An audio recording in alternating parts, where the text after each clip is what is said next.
First of all, I appreciate the interest from the media. It helps us to get a happy ending to a very sad and tragic situation out to the public, and kind of explain a little bit about how we did it. And so, updates this morning. I went to the prayer breakfast this morning at the Galleria.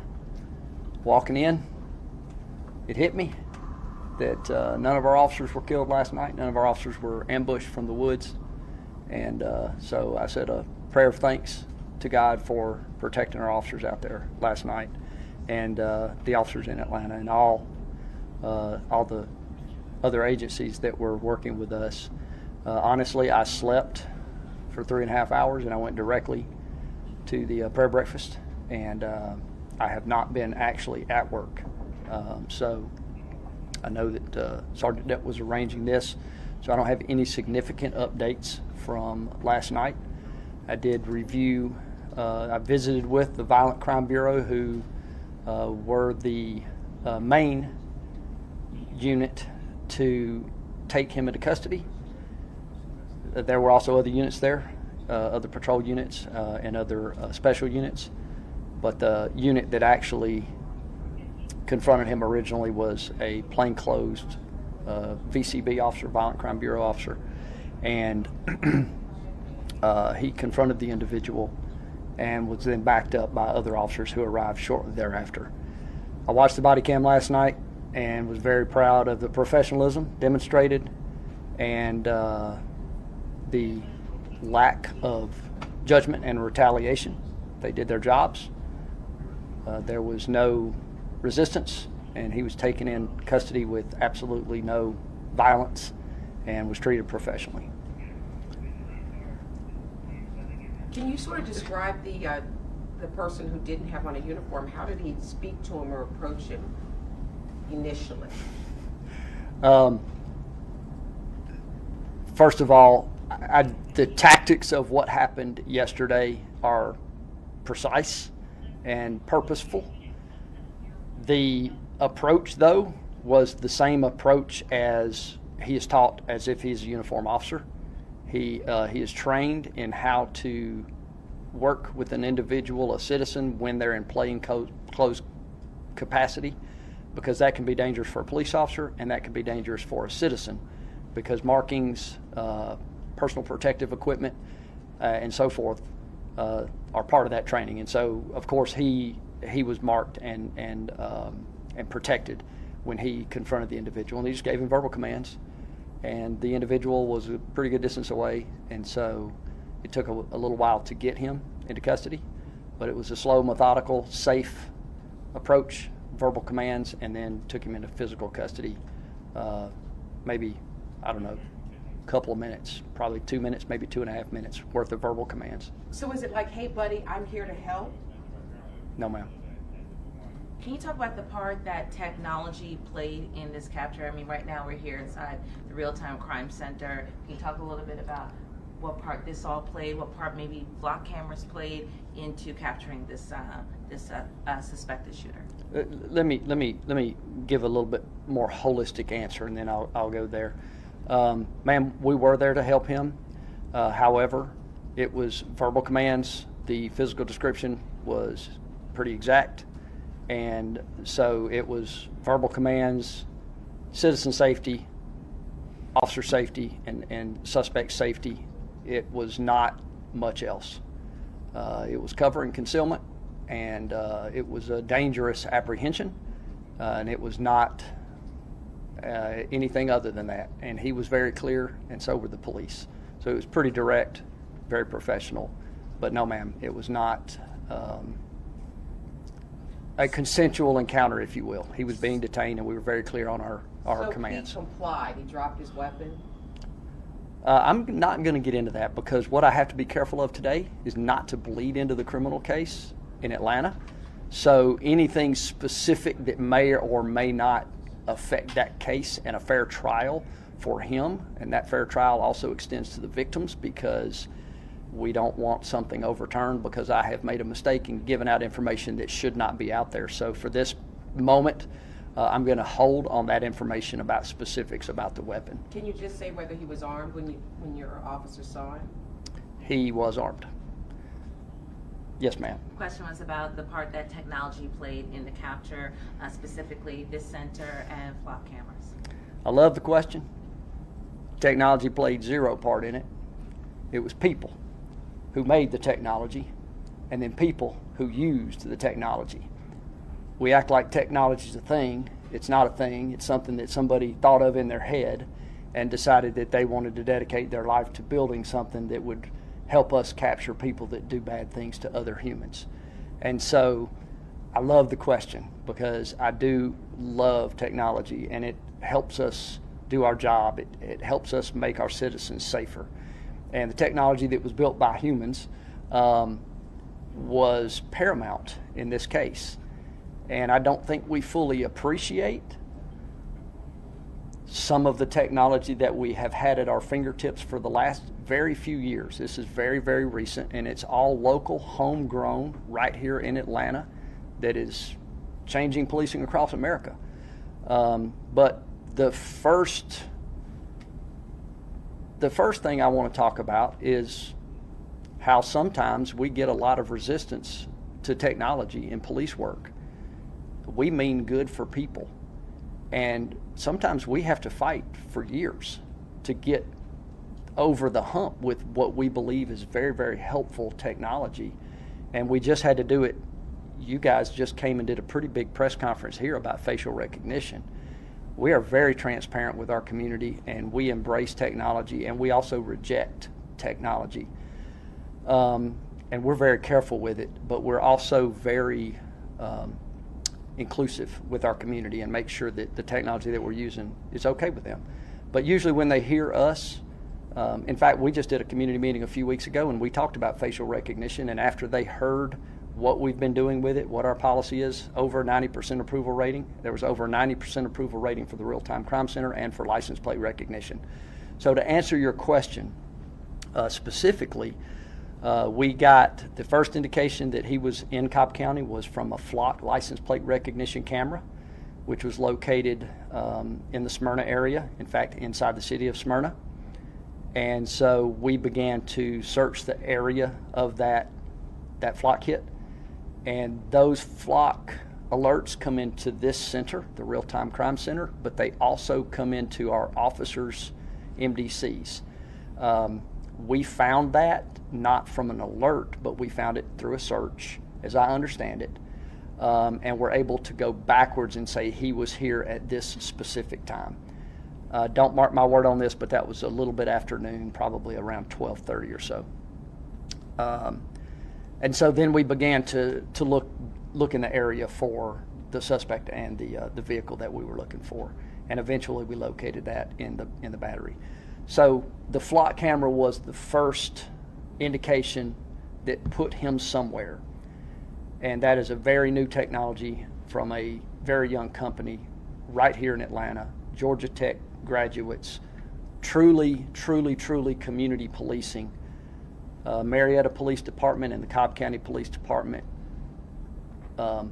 basically ushered in that technology when it was a very, very young company, and we worked and did some studies together in a very a higher crime area in our and studied it, and so they partnered with us for free, and we partnered with them to see if this would really work, and it did. And so last night I referred to where 4 years ago, where would we have been? 4 years ago, we would not have had a flock hit to tell us that he was in Cobb County. That's the first thing.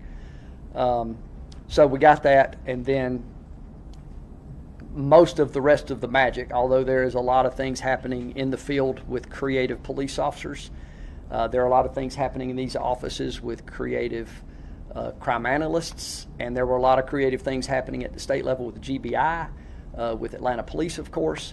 So there's a lot of other technology that I won't really mention that is really just going on a mile a minute. But here in our Real-Time Crime Center, which is also a local company called Fusus, it's in Atlanta, I do not get paid one dime from these companies. I believe in these companies and the people that do them. And so I promote them because they do good work, and we are able to do good work with their help.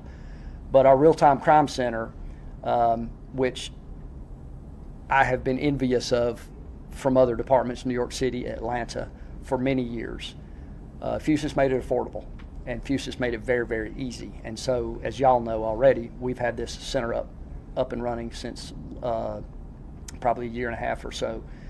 And one of the things we were able to get in here were DOT cameras. That took some work, and DOT was our department head here was very cooperative. We've got the 911 calls are now coming in here. We're able to review those. Those two things were paramount last night. Those two things were well, the second clue was seeing him, the suspect, on the DOT cameras. We were certain it was him, and we actually saw him go into a building that was being built not inside the Battery, but just outside the Battery, right across from Truist Park. Though that building was unoccupied because it was still under construction, so that's the last place we saw him. But because it was the last place, we also knew that there was a likelihood that he did not get out of a certain area in our minds. So we felt like if he did not leave in a car, then we probably had a pretty good perimeter. Back to flock license plate recognition, we were able to put in searches for tags that may have been associated with this individual to see if he came inside that perimeter and came out. So we were able to do a lot of background work using the DOT cameras a lot and the flock system. And we were a few hours behind him, but we could tell basically a lot about where he might be.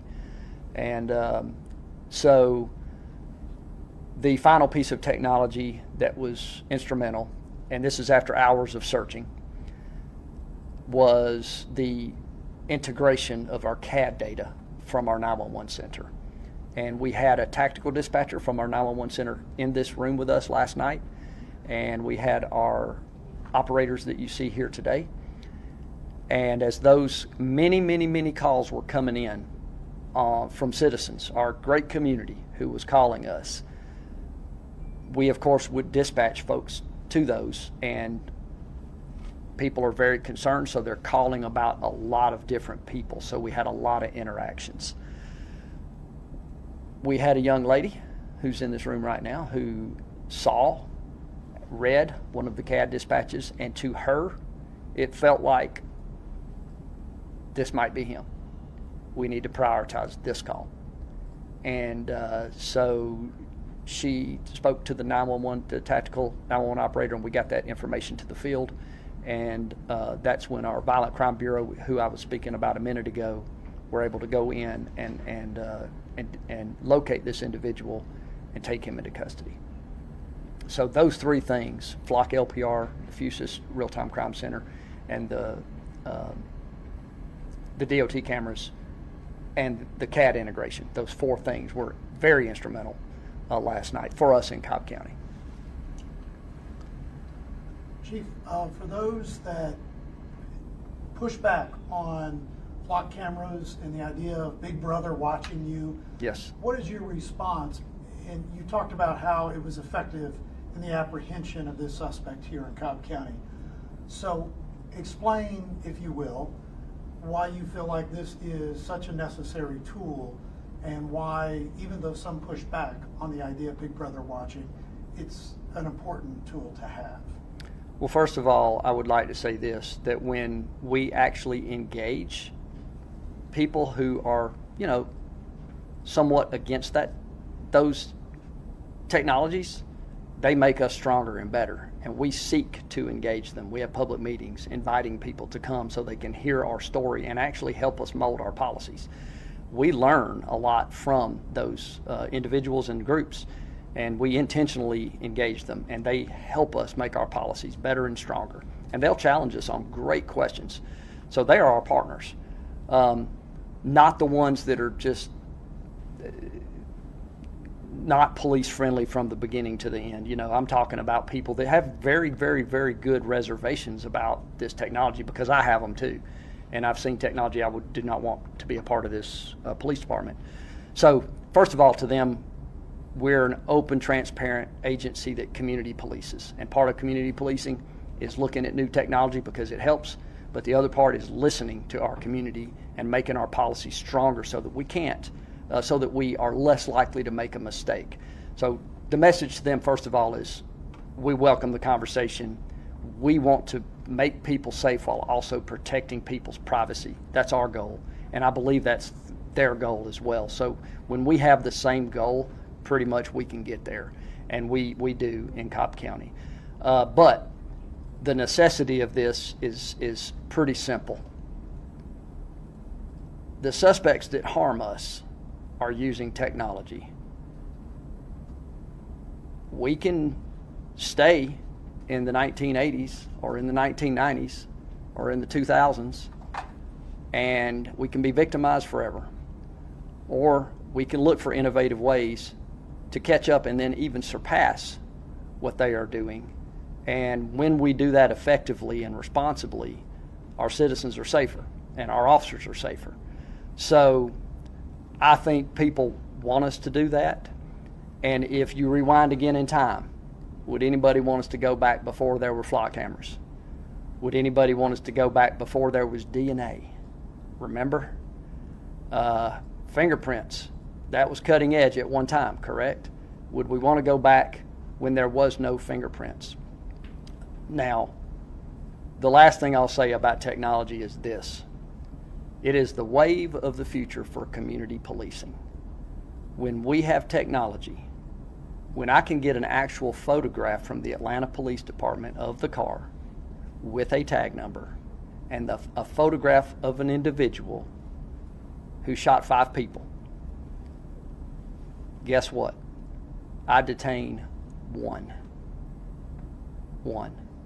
I don't pull over every white Tacoma that I see that's occupied by an innocent civilian, many of whom might not have a lot of trust for the police, many of whom might be frustrated and angry with the police. But remember, you have a police officer that might think that's somebody that just shot 5 people. That's a terrible mixture for a good police officer who's trying to do his job to pull somebody over that he believes has committed a heinous crime like that. He's got safety concerns. His hand is probably going to be on his gun, or he's going to be doing a felony stop, and the innocent civilian is offended. And if they're already at a heightened state to begin with because they already are somewhat have a bad impression of the police, that is a recipe for disaster. Because the officer's scared and the individual in the car is angry. So what we like about technology is no longer do we get a white passenger car with 2 male occupants wearing dark clothing. We don't get that anymore. We get, I don't know the specifics of this one, but it's a 2016 Tacoma white, Georgia tag 123 ABC. Male subject, here's his picture, here's his name, here's his date of birth. That was one of the reasons that the specificity of the dispatch that came across that our public safety analyst saw last night, that's one of the reasons that she was convinced that this might be him, was because of the specificity of the description given by Atlanta Police, which all came from technology. So it's a tool, and it's great for our community safety, and all responsible police departments are utilizing it because they care about what they do for a living. So that would be my message. And do you